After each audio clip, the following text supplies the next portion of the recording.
ரிஷபராசி நேயர்களே, இந்த விசுவாச வருஷத்திய பலன்களை உங்களுக்கு இப்ப நம்ம பார்க்கலாம். சரிங்களா?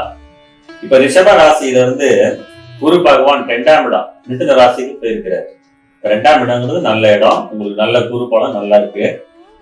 இப்ப அது போயிட்டு உங்களுக்கு 6ஆம் இடத்தை பார்க்கிறாரு. 6ஆம் இடத்தை பார்க்கும்போது இது நாள் வரை நீங்க நோயினால துன்பப்பட்டு கஷ்டப்பட்டு வந்திருந்தீங்கன்னா கூட அந்த நோய்கள்லாம் நீங்கி இனிமே நல்ல ஆரோக்கியத்தை பார்க்க போறீங்க. அதனால இனிமே ஆரோக்கியமான வாழ்வு உங்களுக்கு நிச்சயமா கிடைக்கும். இப்ப 8ஆம் இடத்தையும் பார்க்கிறாரு.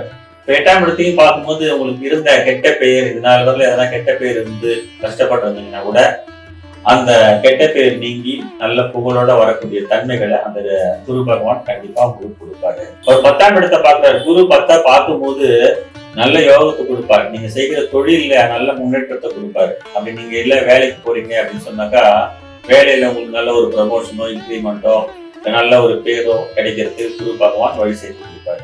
அதனால மொத்தத்துல ரிஷபராசிக்காரங்களுக்கு இந்த குரு பயிற்சியானது ரொம்ப அருமையாக இருக்கு.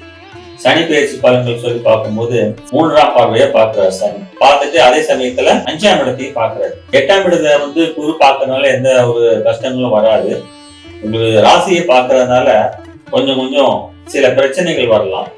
அதை பத்தி கவலைப்படாதீங்க.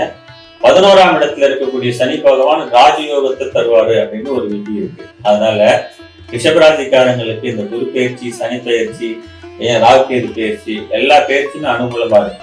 நான் முன்பே சொன்னது போல உங்களுடைய தசாபுத்தி பலன் நல்லா இருந்துச்சுனாக்கா நான் சொன்ன நல்ல பலன்களை தவறாம அனுபவிப்பீங்க. அதனால ஒன்றும் பிரச்சனை இல்லை. உங்களுடைய வாழ்க்கை நல்ல முறையில இந்த விசுவாச வருஷத்துல இருக்கக்கூடிய வாய்ப்புகள் இருக்கு. உங்களுக்கு என்னுடைய வாழ்த்துக்கள். மொத்தத்துல ரிஷபராசிக்காரங்களுக்கு இந்த வருஷம் யோகமான ராசி தான். அதனால நல்ல யோக பலன்களை அனுபவிங்க. உங்களுக்கு நன்றி. பிரபஞ்ச இணைப்புகள் யூடியூப் சேனல்ல சப்ஸ்கிரைப் பண்ணுங்க, லைக் பண்ணுங்க, ஷேர் பண்ணுங்க. உங்களுக்கு தெரிஞ்சவங்களும் ஷேர் பண்ணுங்க. அவங்களெல்லாம் பார்த்து சொல்லுங்க. இதுக்கு நல்ல ஒரு ஆதரவு கொடுங்க.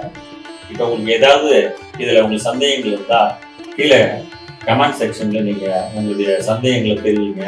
அடுத்து வரக்கூடிய வீடியோல நம்ம அதை பத்திலாம் கிளியரா நம்ம விவாதிப்போம்.